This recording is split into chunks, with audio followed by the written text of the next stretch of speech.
Alternative Dig Talk. Real issues, real talk.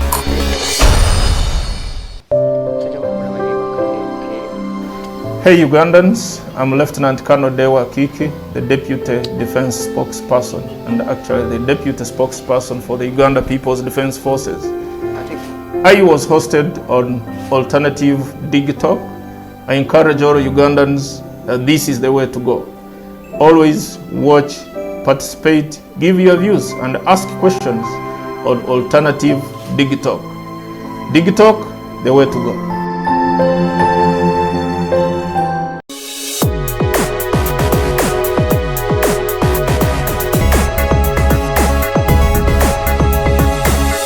The Alternative Dig Talk. Real issues, real talk. Yes, good morning, our viewers. My name is Norman Tumhimbise. Today is 24th December 2021. As you all see, I'm with retired Justice Professor George Wilson Kanyeihamba. In his home, today 24th, the last time we talked, we were supposed to have him yesterday. And for some reason or the other, we couldn't make it. We couldn't have him because of unforeseen circumstances. Prof, straight away, say hello to our viewers. Today is 24th of December. We have a few days to close the year. Say hello to our viewers, and then we see what next.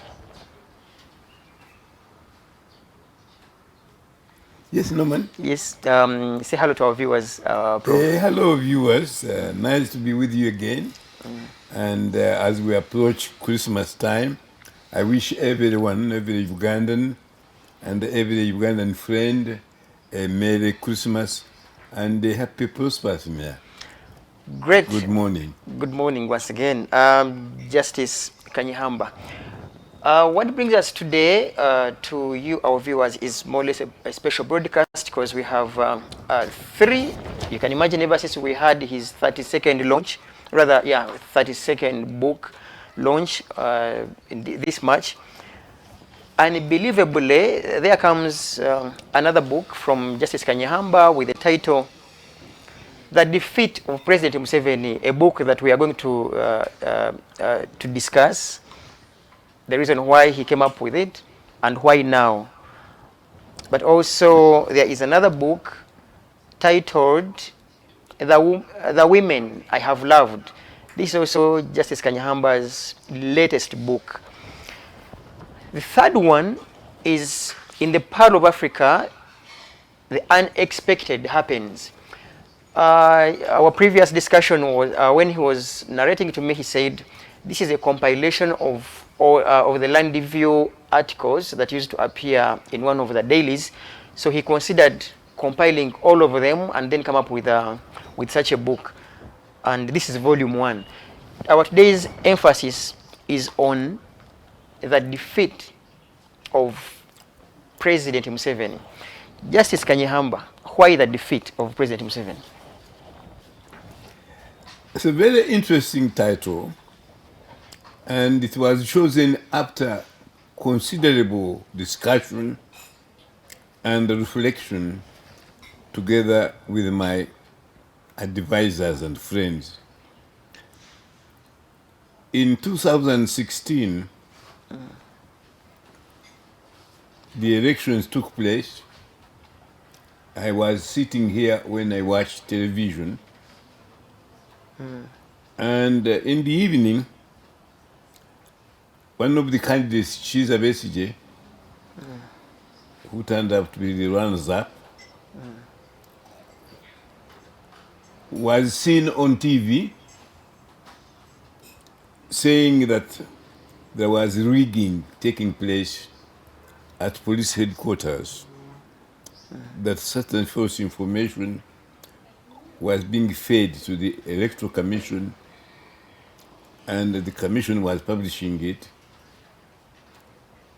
And this was seen by the whole world, the media, with the Besigye at Naguru police headquarters. The police, instead of coming and say, show us where, cheating is taking place. They bundled him, arrested him, took him in a police car, and drove him directly to his residence back in Kasangati.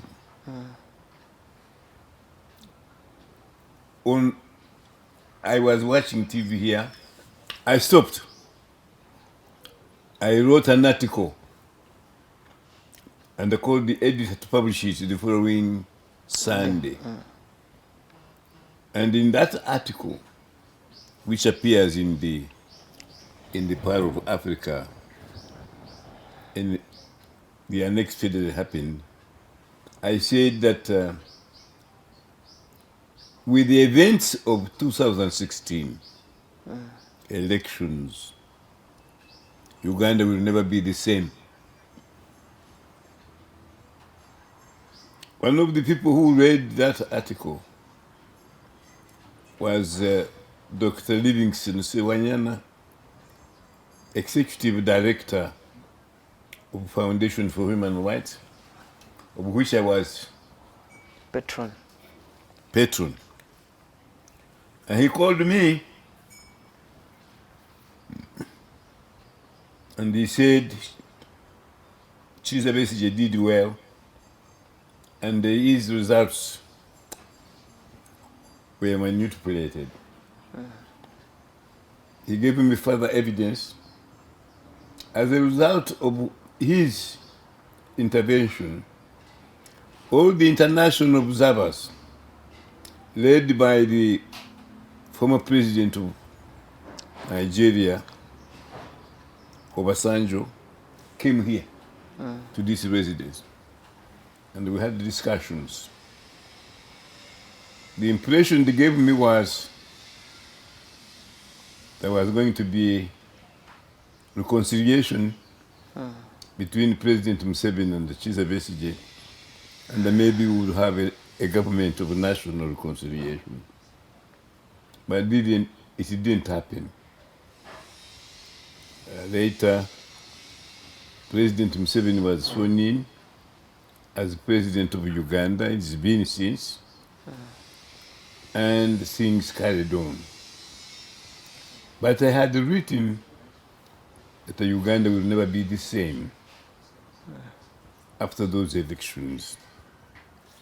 And I think events have proved that I was right.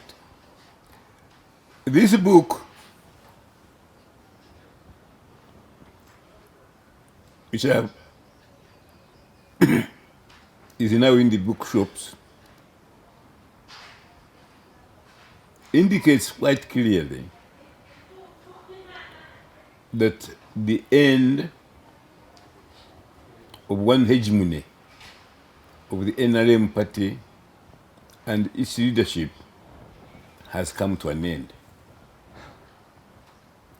Whether we like it or not, whether you are a supporter of President Museveni or not, the NRM party rule has come to an end. There is mopping up.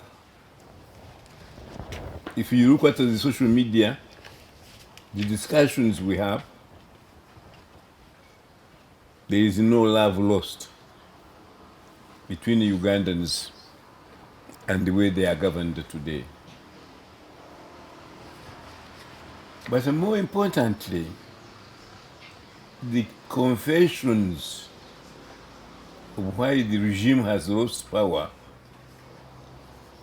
and there is no hope that it should stay on is the work of its own people. The NRM party government has destroyed itself. Let's look at its leadership. In this book, you'll see that the wage of outcry starts with President Museveni himself.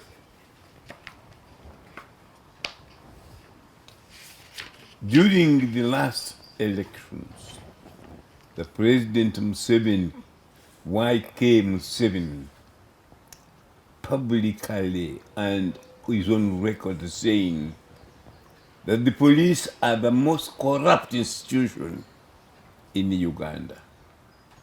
Those are the words of President Museveni.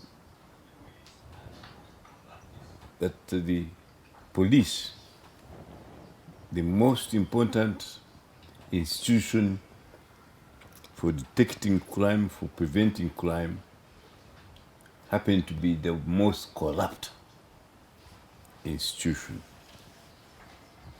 In the last election, he had problems supporting one of the candidates who abused him of abandoning him and of being uncaring. That was none other than General Kahindo Tafile. Eventually, Kahindo Tafile surfaced in Parliament through his own gumptions. But lo and behold, after the 2021 elections, the president appoints him minister responsible for the police.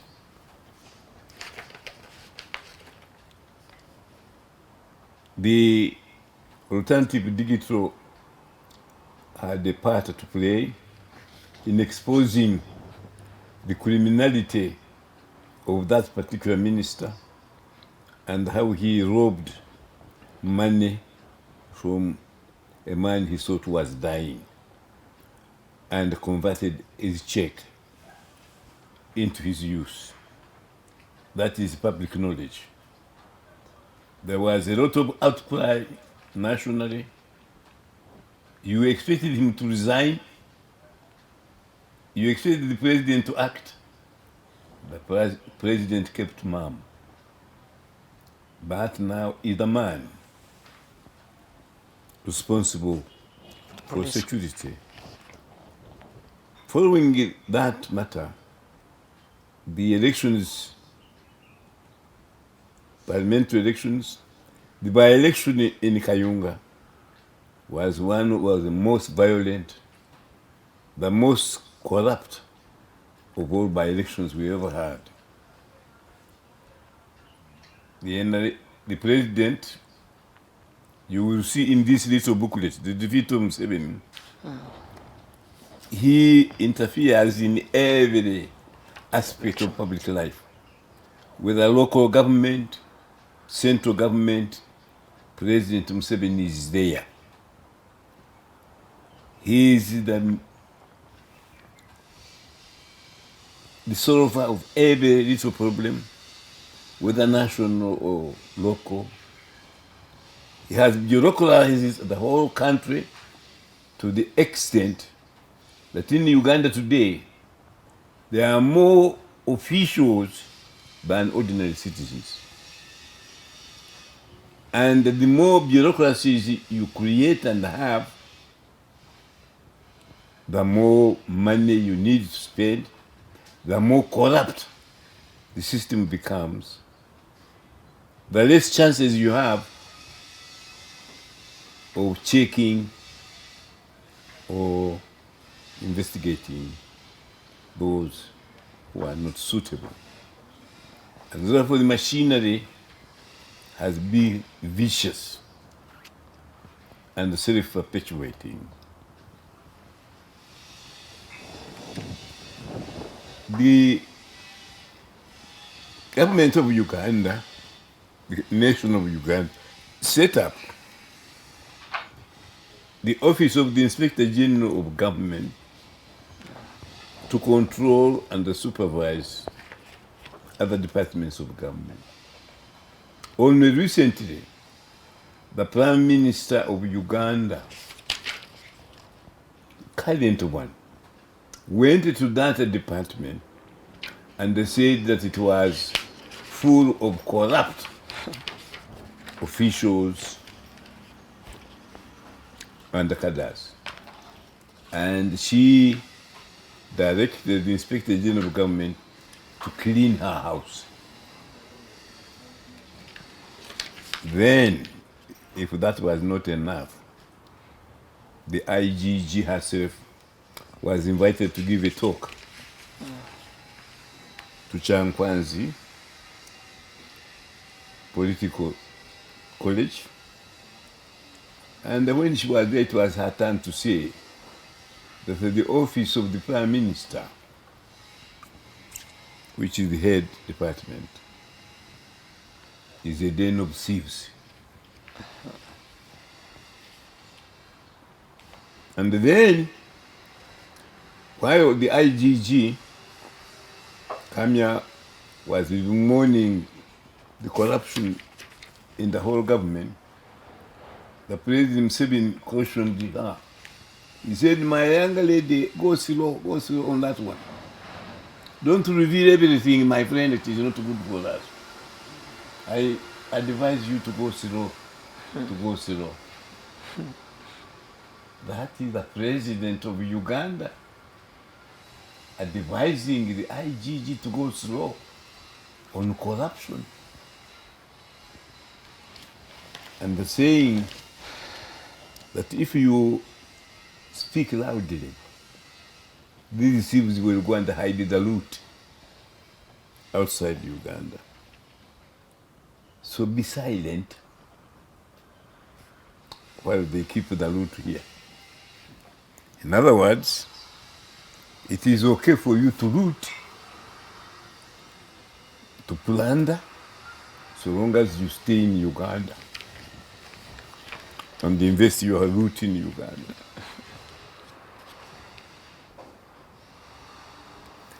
When you read my book, The Defeat of President Museveni,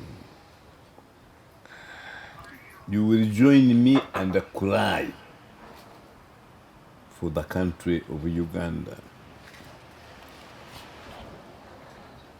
When Uganda first became independent in 1962, President Museveni and I were youth. He's of my generation. We were born before independence. When independence came, we were students. I first met him towards the end of 1969, and he impressed me. But as you read, I have followed his career ever since we first met. He as a student and me as a younger lecturer at Makerere. He eventually recruited me in the NRM, and I became a very, very important cadre, and I made many things under his leadership. But when you read this book, he had a different agenda. He was always doing things, but promising different agenda. And you get very, very frustrated when you see what happens. When you read my trip with him to Libya, how he confronted Gaddafi. Later on, how we dealt with the issue of barter trade relating to Cuba and North Korea. You will say, is this man consistent in every way, or has he always had a plan?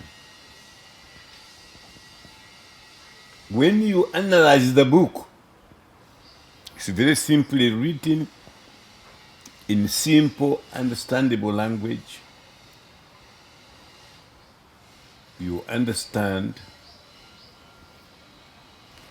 that the love of our leadership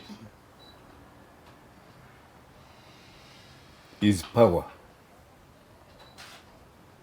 That the President Museveni has loved power more than anything else.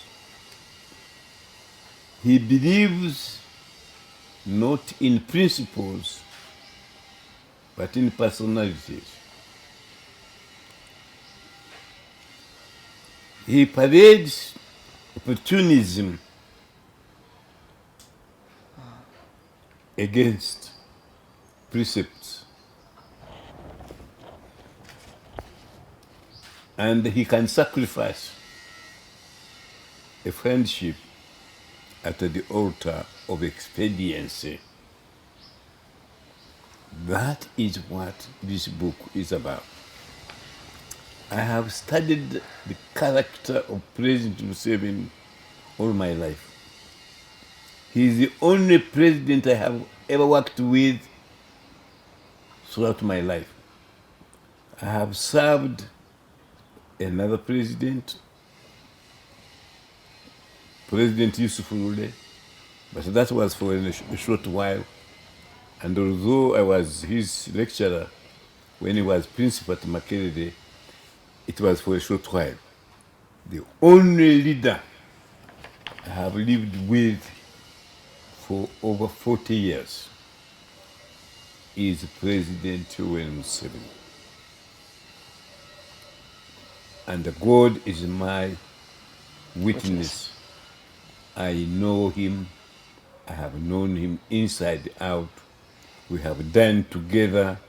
We have traveled together. We have shared a plane.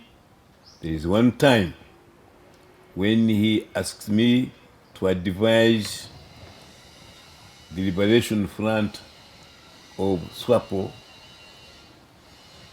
Namibia, and he gave me his private plane.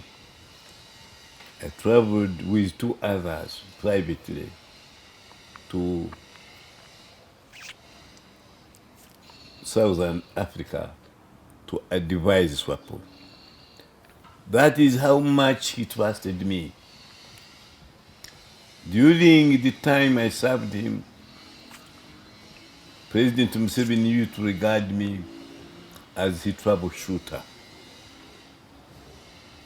And you will look at that through my writings.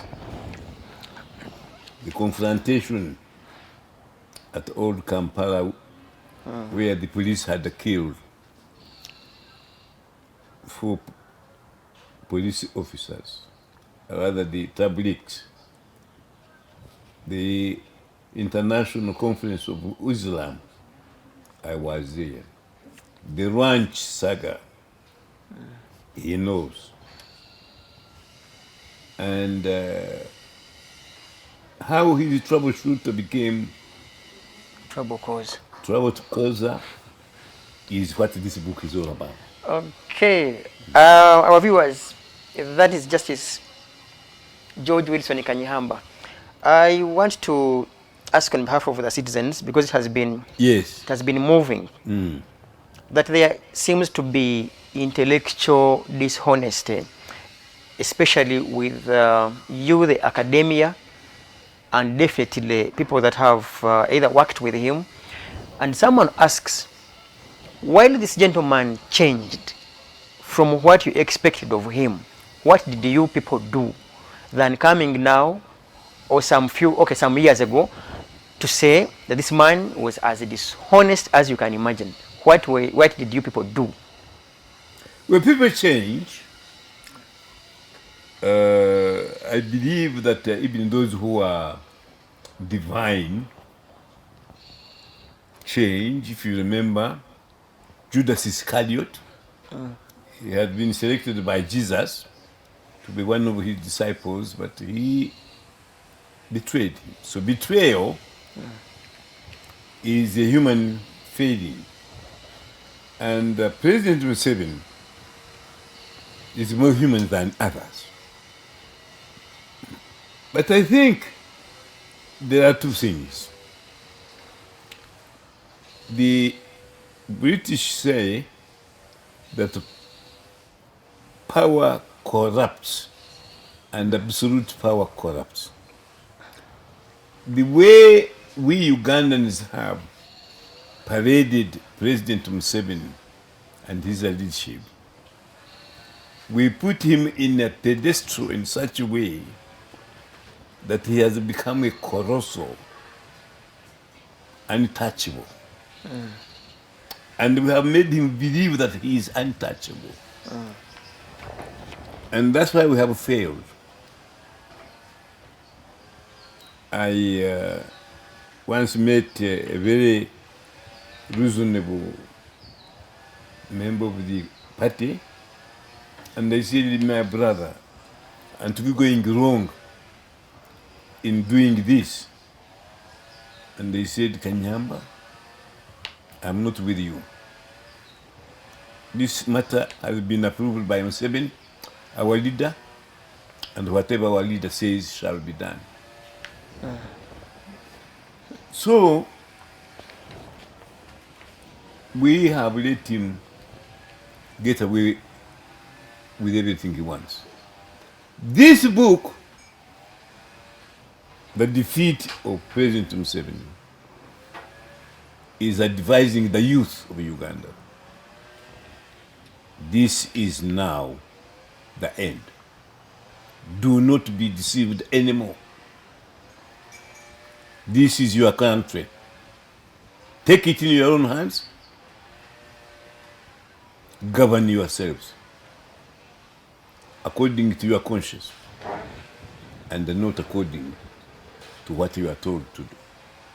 That is the theme and objective of the defeat of Museveni. Prof, still in the same angle, Mr. Museveni's cabinet, both cabinet and state ministers, and definitely parliament, for lack of another word, doesn't have someone that hasn't gone to school. It is full of people. Elites. Doesn't have what? It is full of elites. What makes the It whole is full of full what? of elites, educated people? Yes. What makes the educated be compromised and behave as idiots, for lack of another word?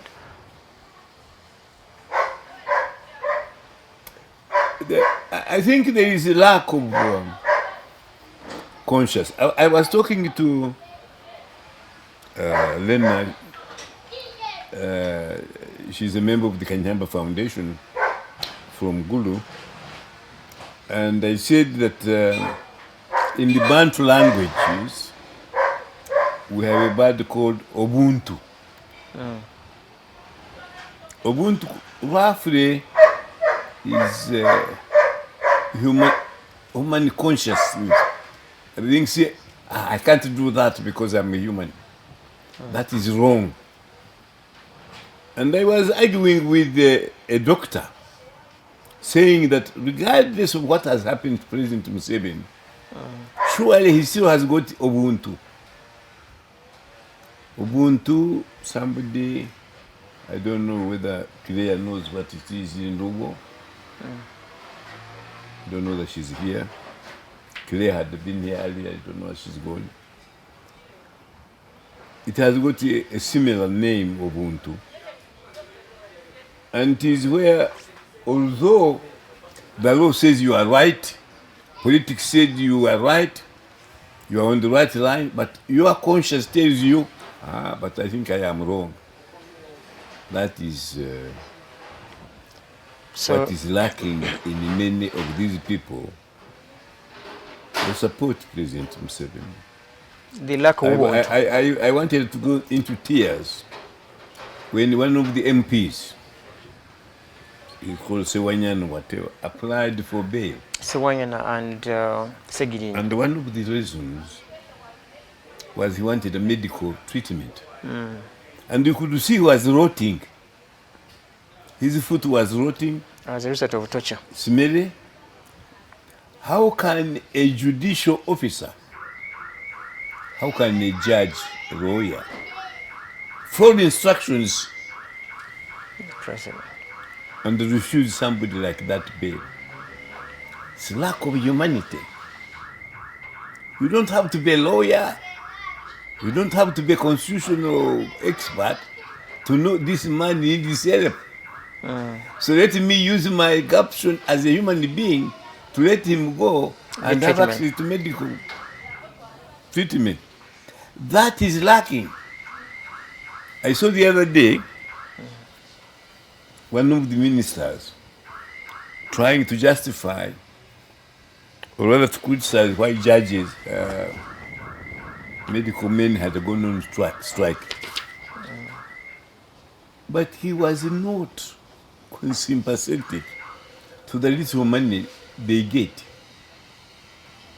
and the long hours they work as doctors. By the way, have been maintained in my health by doctors. Without them, I would have gone a long time ago. We should appreciate the work they do. So, there is a lack of humanity in the government. And that lack of humanity and the feeling of national consciousness is what has destroyed Museveni's government. I want to ask you on whether you would also concur with the rest that the elites, for that reason, have misled, rather have betrayed the nation. Who? The elites, the educated people. I think so. My view is that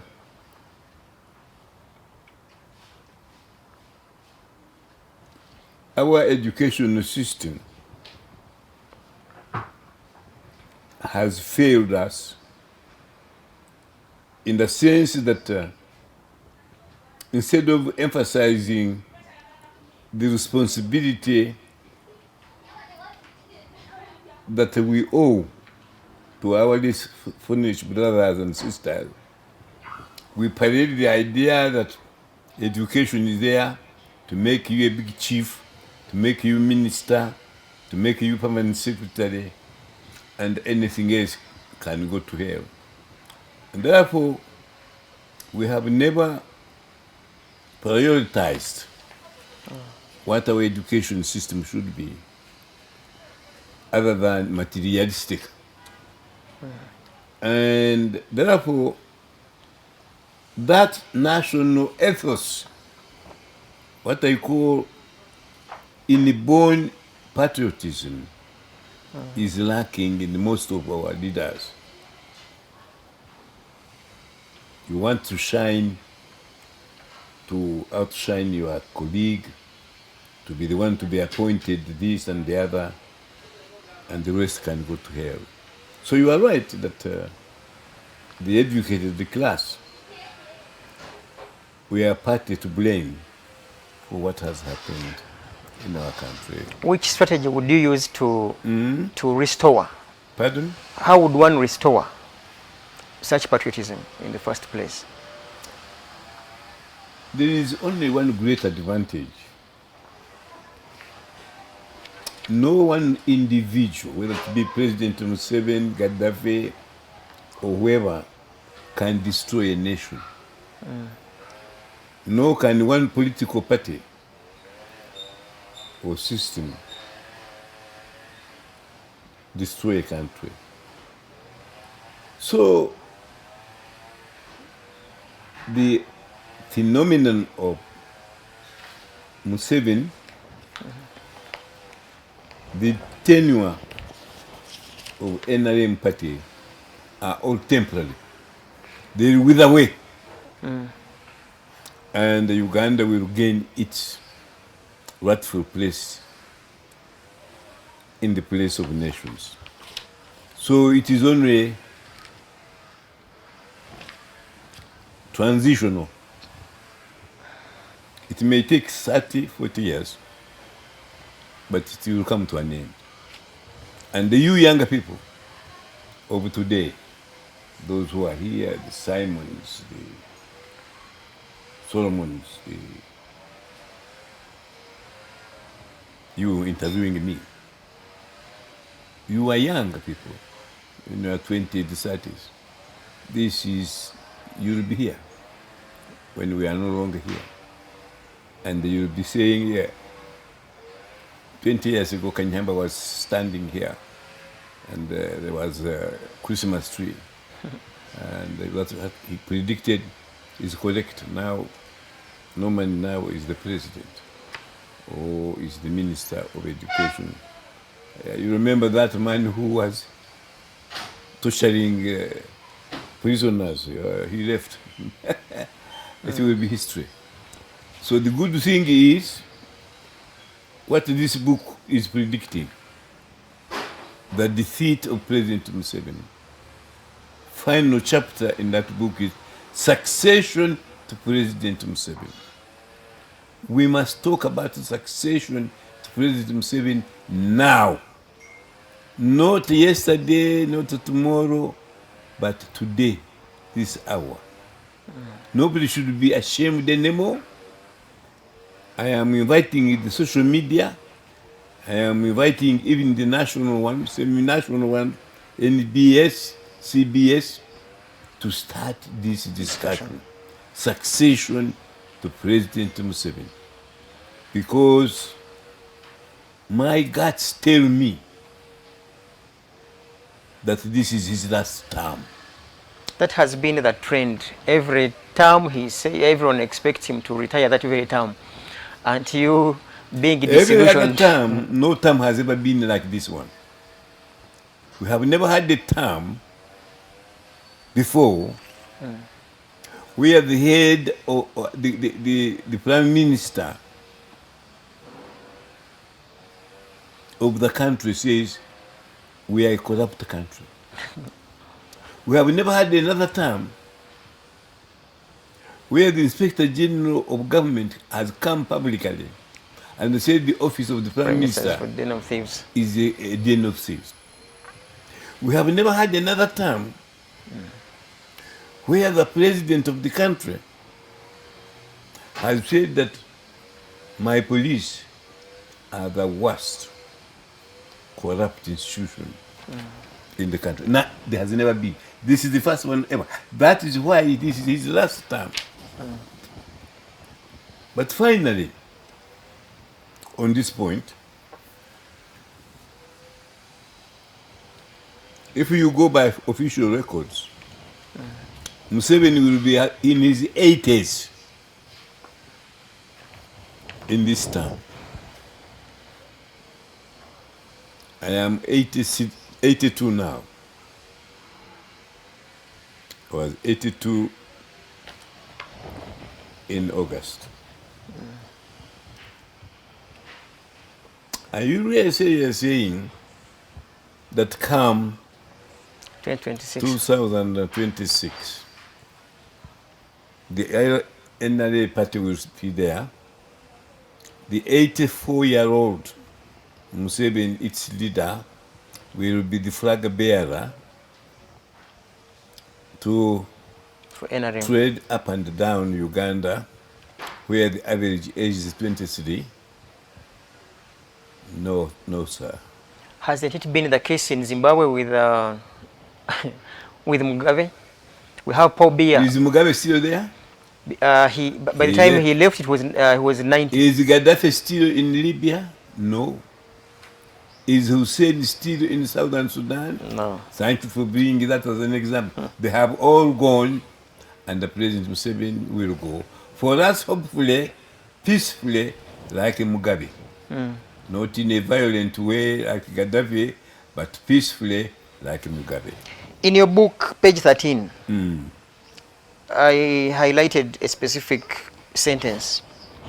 It begins by saying, consequently, Museveni's political party, the NRM, has created a monster of a parliament, the largest in the world per capita, which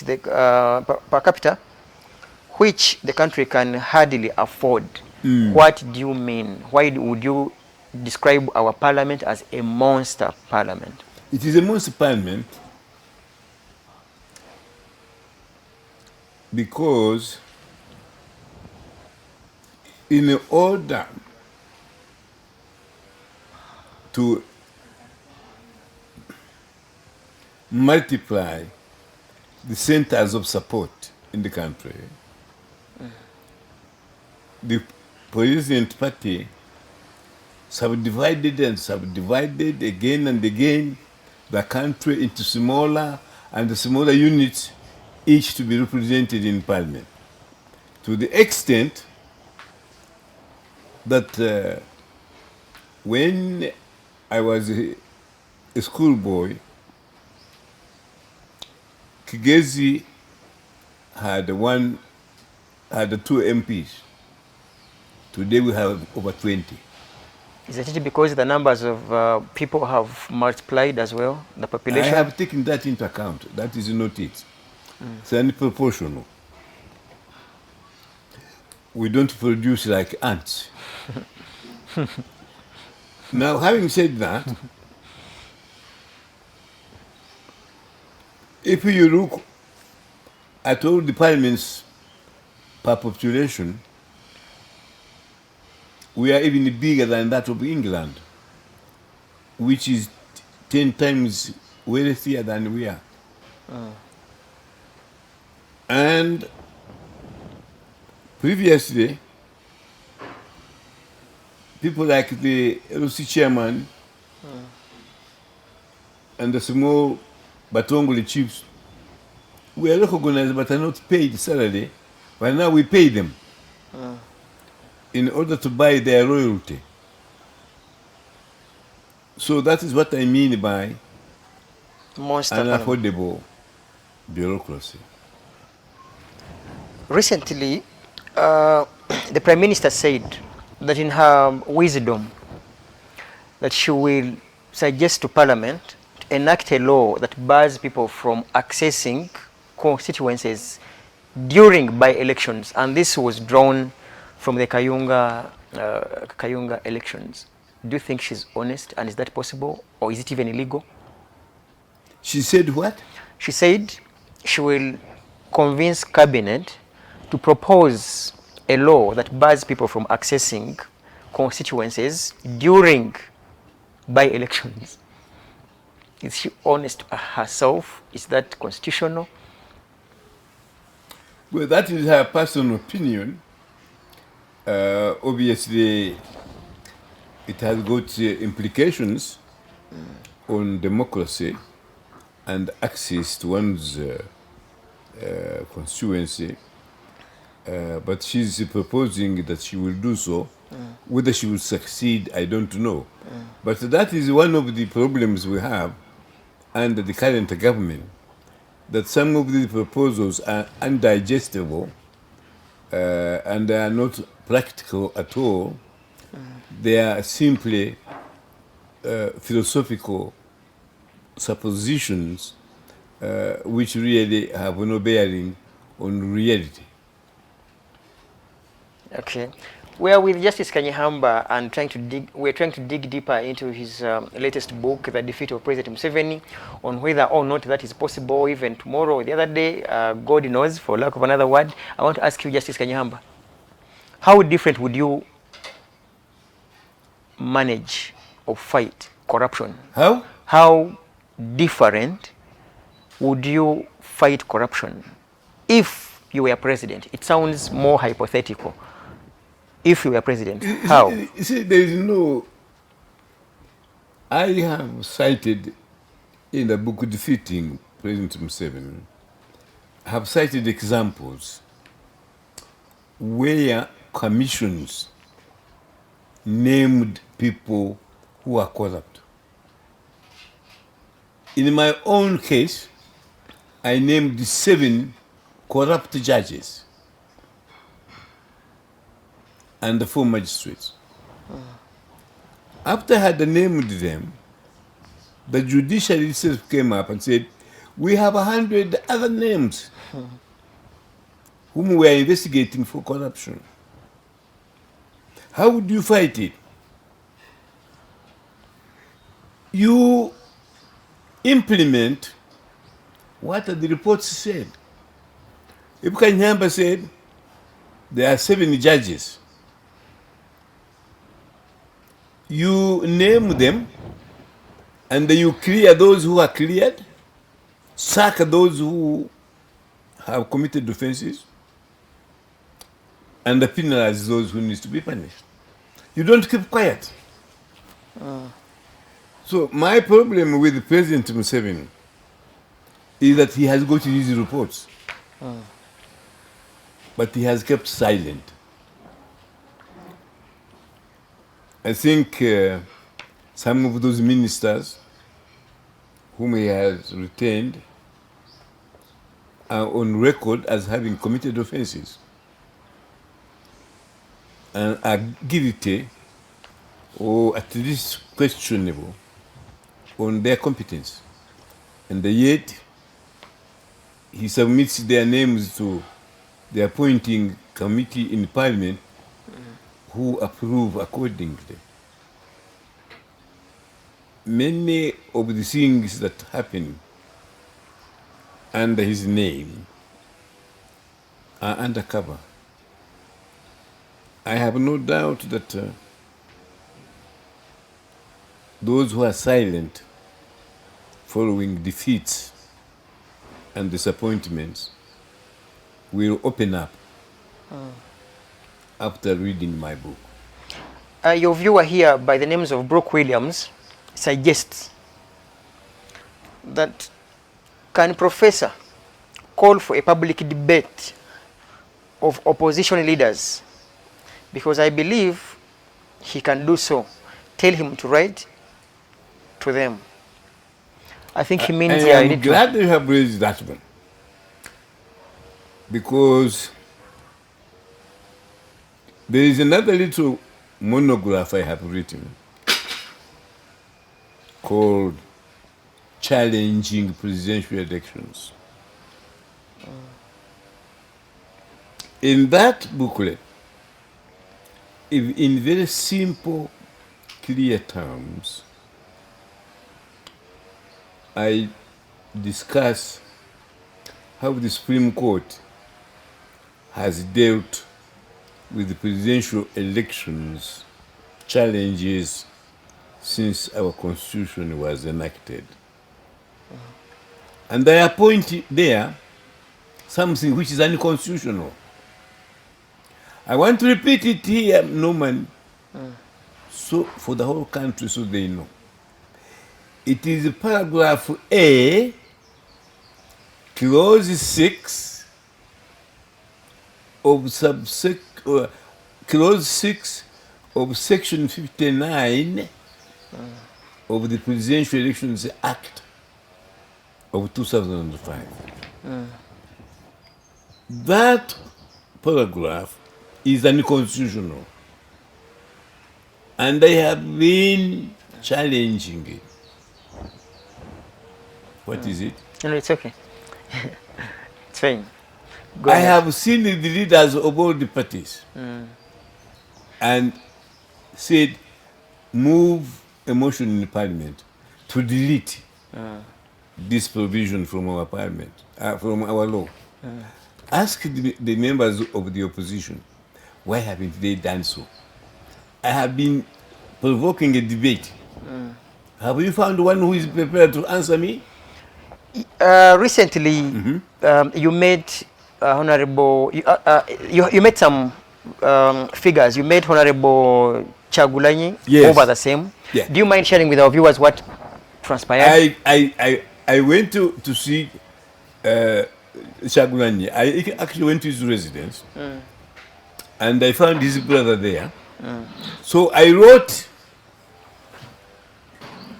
on his desk, please ask one of your members to move this motion because it is embarrassment to our Parliament. Did he ever get back to you? He responded because he said he saw my message, but nobody has raised any objection to the law, which means that either people either have not been advised or they are cowardly in moving the motion. In the same line, you recently hosted the Lord Mayor Elias Lukwago here. Yes. How far have you gone with the petition? Thank you very much for asking that question. You remember that the president threatened that he was going to Scrap of bail. move the caucus, NRM caucus, and advise him to amend the provisions on bail.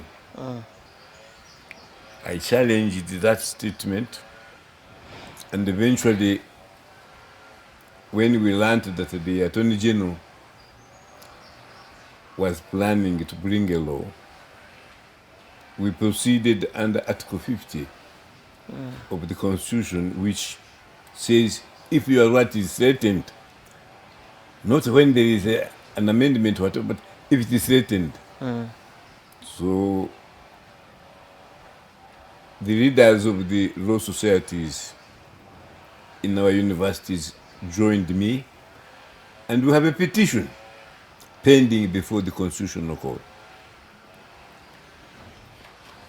Our Constitution says where there is a constitutional dispute, it should be handled with priority. But I wondered why it had delayed. So I visited the Deputy Chief Justice in my wheelchair. I went there, visited him. Actually, I was accompanied by my younger grandchildren. And he was very kind. He welcomed me in the chamber. He even gave us sodas. And he promised that the case is going to be fixed for January. January this year. Coming year. Yes.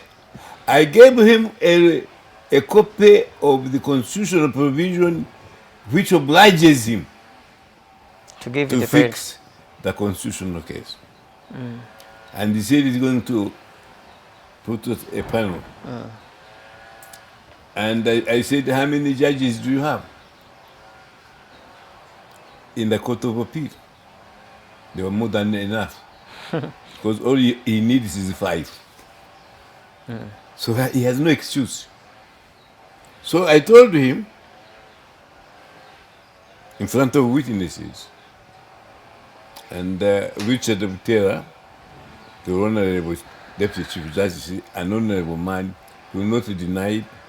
He said, I'm going to fix it. And the promise is that it should be heard in January. expeditiously. This. So it should be heard this January. I told him he should tell us the date of hearing in this month so we can prepare. So we need to know the date in December in order to prepare ourselves in January.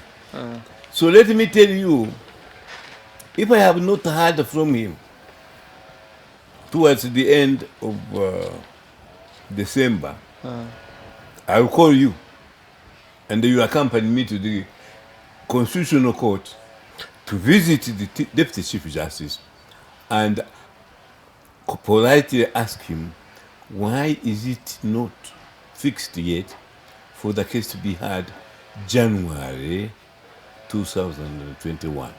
Okay. Rather 22. 2022. We are with Justice Kanyeihamba, very strong, articulate. I have this statement in your book.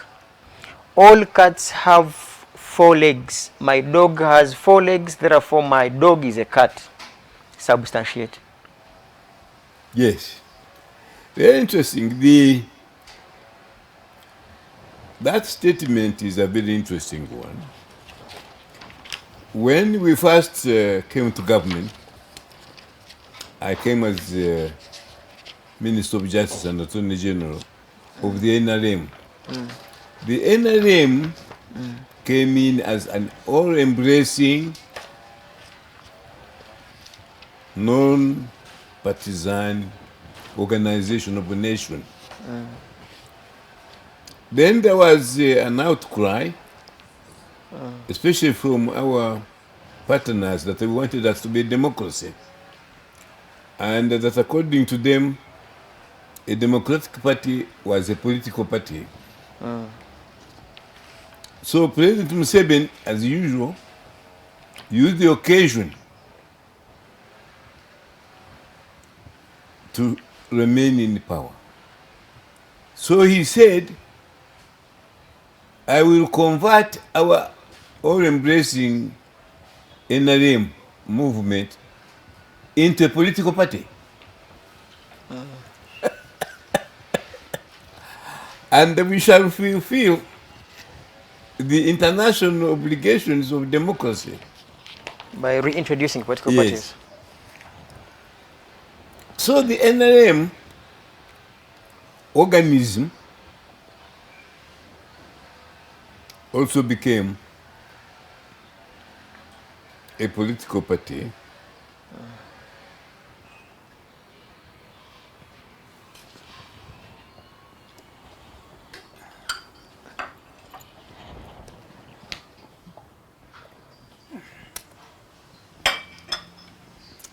And I've been looking for the best description of it.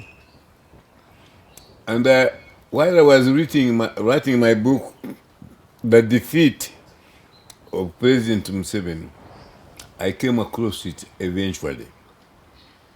And it came from a comedy, British comedy, and it says that all cats have four legs.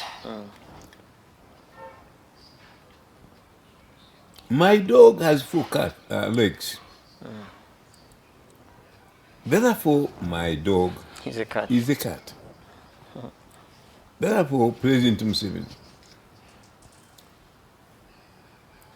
all political parties, all political movements are parties. The NRM is a party. Therefore, it is democratic. That is the logic of it.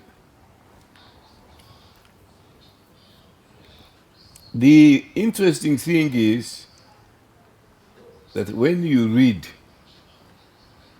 the defeat of Museveni, if you analyze the benchmarks in that publication, then you agree with me that governments which last long in power eventually destroy themselves. Because you will see in that book that from time to time, President Museveni's own folly and the follies of those who join him are the ones who have destroyed the movement party. So in your prediction, anytime NRM with its leader are likely to destroy themselves? Not any time. Are they already I destroying want themselves? the readers to join me, including you. In the chorus, demanding from Museveni, when in this term are you retiring? We want him to retire peacefully so that we discuss succession very sensibly and say, Kanyeihamba is too old, Norman is too young, Moses is still a student, who should succeed Museveni? And really, in 2026, Claire should be our candidate. She's still young. This idea we used to have, Kadaga was one of the most upcoming candidates. Has she really lost it all? Did she burn her votes during her speakership? Or can we revive her and he takes the leadership as a bearer? Let us have that debate now start. Yeah, a reason why one of your viewers said you should write to the concerned, and then we most likely we have a debate to discuss that. I want to ask you, I know you have been following the sequence of events, most especially with the opposition. Yes. I know you know the conflicts amongst opposition. And I know you know the attacks, whether social media, whether TV, and the rest. Is the Uganda's opposition organized and ready enough to replace or succeed NRM? Having told you that no leader, potential otherwise, has a monopoly on the reins of power in this country, it shows also that within defined limits, anyone selected by Ugandans to be leader will succeed. We are a population of now over 400. 40 million plus. 40 million. And as I told you in one of my publications, many people complain that in Uganda there are more potential presidential candidates than citizens. So we have a lot to choose from. If you look at the recent elections, we've been having multiple candidates. 7, 5 want to be candidates. In one area, we had Amama Mbabazi, Tumukunde, Chiza Besigye, Muntu Mujisha, a woman here. So we are not short of candidates. Secondly, any of those candidates were supported by hundreds, if not millions, of Ugandans. At the time that Chiza Besigye was a candidate, I ventured abroad. Down the road, I went to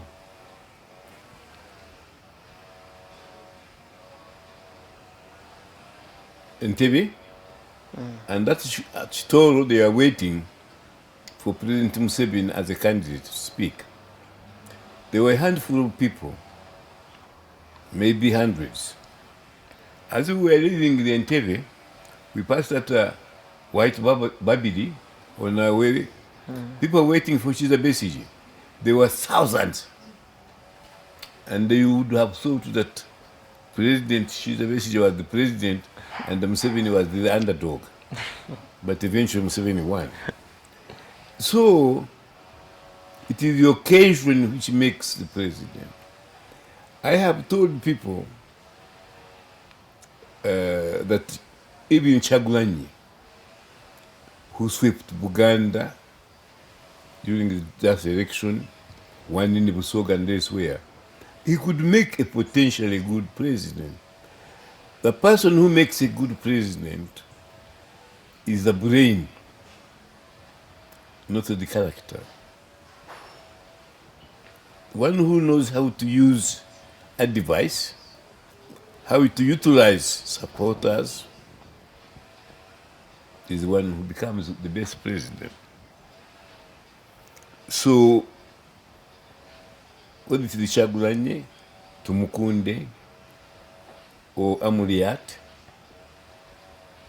or Mao Nobat, each of them are free-born Ugandans. They are potential leaders, and it all depends on the kind of team they collect to help them run the country, and the magnanimity and impatience they have in marshalling the forces of our country. I have your two also last questions. One, are you suggesting that Museveni's successor may not necessarily come from a political party or the renowned opposition, given your previous submissions? That's maybe what?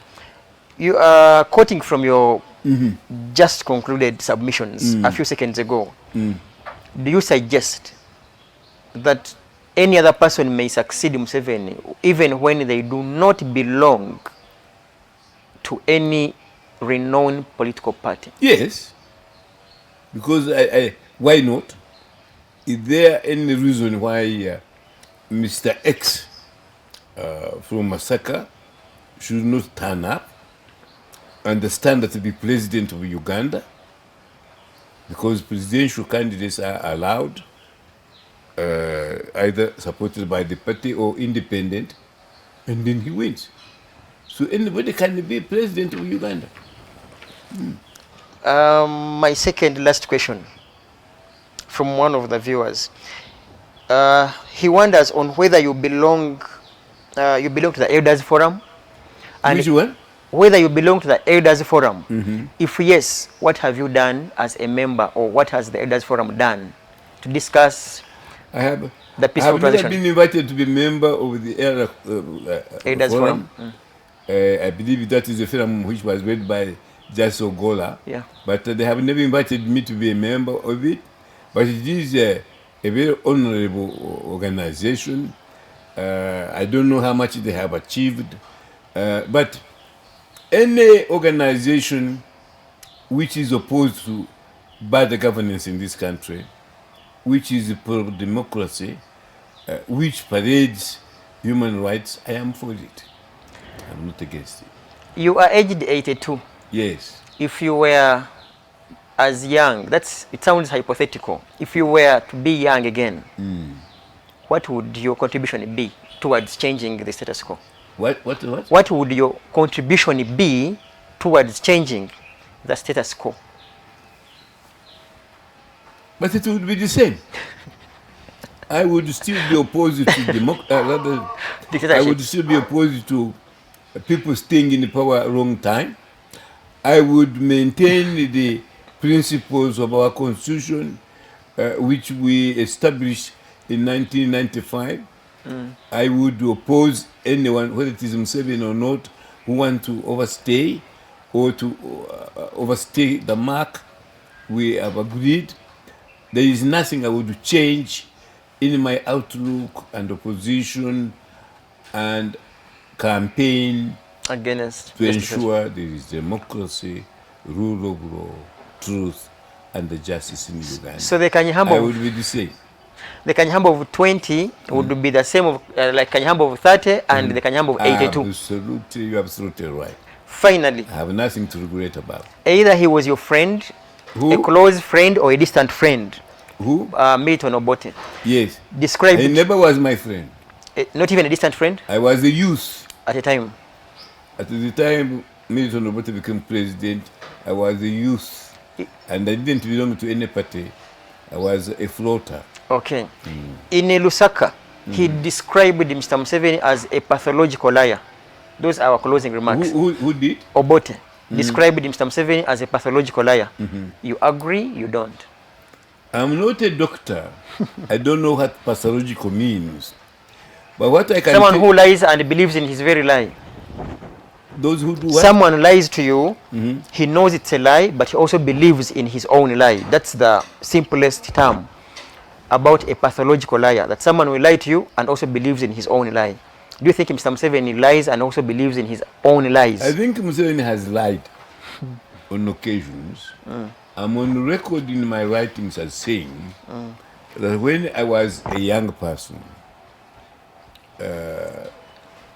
we could never believe that 3 kinds of people would tell a lie: the bishop, the president, or the chief justice. But I said I have lived to see each of them tell lies. And the Museveni is one of them. Our viewers, my name is Numan Tumhimbisi. We have had a wonderful moment with Justice Kanyeihamba. Your closing remarks as you wish people a Merry Christmas. But thank you. But we did agree that there will be an opportunity for my book to be read throughout to you. Yeah, the team the team suggests that yes, on, so I'm going to see a doctor. Wow. At this age, you get illnesses here and there. And as a result, I have made the arrangements for some of the younger people, including Solomon, who you know, and Solomon is one of them, and Kirea, the three of them. And we shall discuss with you which of those could carry on. Yeah. Because I would like us to continue, with your permission, the discussion of this book until we finish it. Yeah, we will invite them. Being my aim that really every Ugandan, whether they are capable of reading or not, should be familiar with the contents of this book, which is 99 pages, and know why it has been written, and should be confident that the old man Kanyeihamba, God has kept him all along with the purpose to pass this message on. I will die very in peace and happily if I knew that the message this book is carrying to our people is taking root and we have taken note. President Museveni has been a friend of mine. If you read in this book, you'll find where he helped me to escape from Balala when people wanted to take me into exile. And he himself, I hope, will read it. But I said, if he loves Uganda, which I know he does, he will take the message in good faith that Kanyeihamba is right. Let me tell the country in this term, earlier than later, that come next month, next year, I will be relinquishing my office to another person. And you will be asking a successor to succeed me. You choose your own successor. I cannot choose one for you because you are independent. And indeed, he will not do so. That would be the greatest gift to the that Museveni has given to Ugandan, to tell us that Kanyeihamba is his friend and he's listening to his message, and he is happy to say that he's now in his last term of office as President of the Republic of Uganda. I can't add a word, just to say a Merry Christmas. And may God bless all of you for God and my country. My name is Norman. We sign out with Justice Kanyeihamba. Thanks for watching. Thank you very much.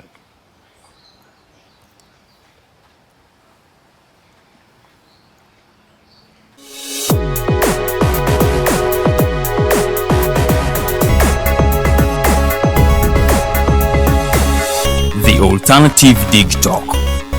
Real issues, real talk.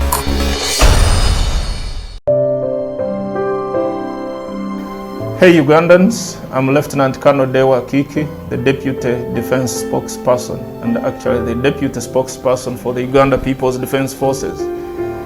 I was hosted on Alternative Dig Talk. I encourage all Ugandans that this is the way to go.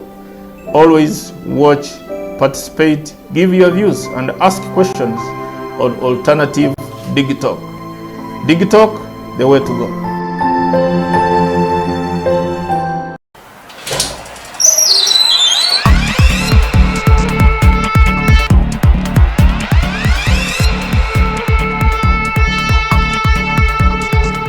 You have got to get up pretty early to go do something.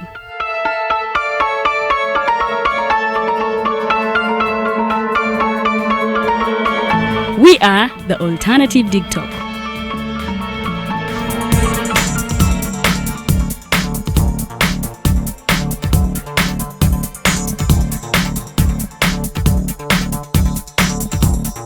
With our mobile studios, we are redefining TV presentation just as technology is setting the pace.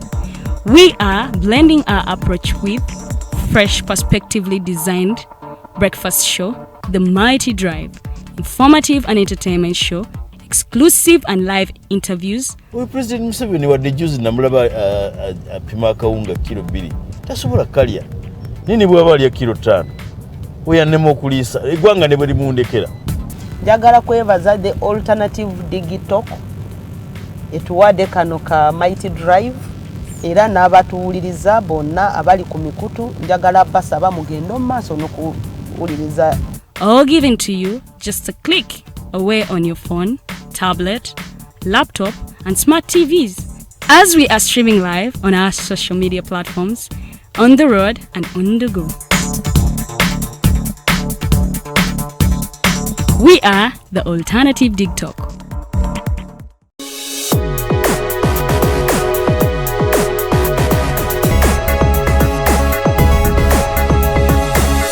The Alternative Dig Talk.